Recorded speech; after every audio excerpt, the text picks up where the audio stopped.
ఈరోజు మనం ద్వారకా తిరుమల టెంపుల్కి వచ్చాం. దీన్ని చిన్న తిరుపతి అని కూడా అంటారు. ఇది వెంకటేశ్వర స్వామి ఆలయం.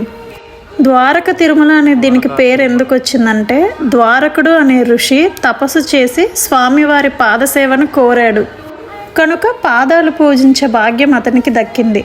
పై భాగం మాత్రమే మనకు దర్శనమిస్తుంది.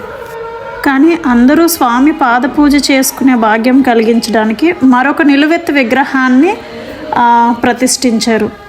ఈ టెంపుల్ క్లియర్ డీటెయిల్స్ కావాలంటే ఏలూరు జిల్లా ద్వారక తిరుమల మండలంలోని జనగణన పట్టణం అని సెర్చ్ చేయండి.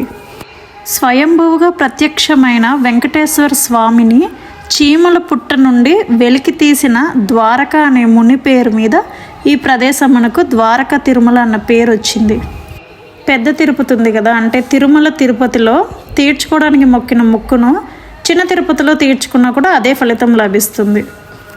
కానీ చిన్న తిరుపతిలో తీర్చుకోవడానికి మొక్కిన మొక్కును చిన్న తిరుపతిలోనే తీర్చుకోవాలి అని స్థానికంగా భక్తుల నమ్మకం.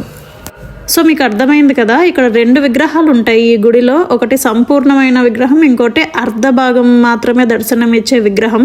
ద్వారకుడు అనే ముని స్వామివారిని చీమల పుట్టలో నుంచి తీసి వెలికి తీశారని చెప్పాం కదా, అది ఒక స్టోరీ. ఇంకోటి ఏంటంటే, ఈ ద్వారకుడు అనే బ్రాహ్మణుడు జీవితాంతం తిరుపతి వెళ్ళి ప్రతి ఏటా వెంకటేశ్వర స్వామిని దర్శించుకునేవాడంట.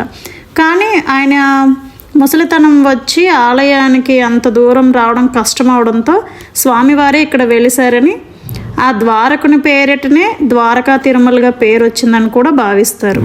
ఇది ఇంకొక స్టోరీ. అందరికీ అర్థమైంది అనుకుంటున్నాను. Thank you so much for watching.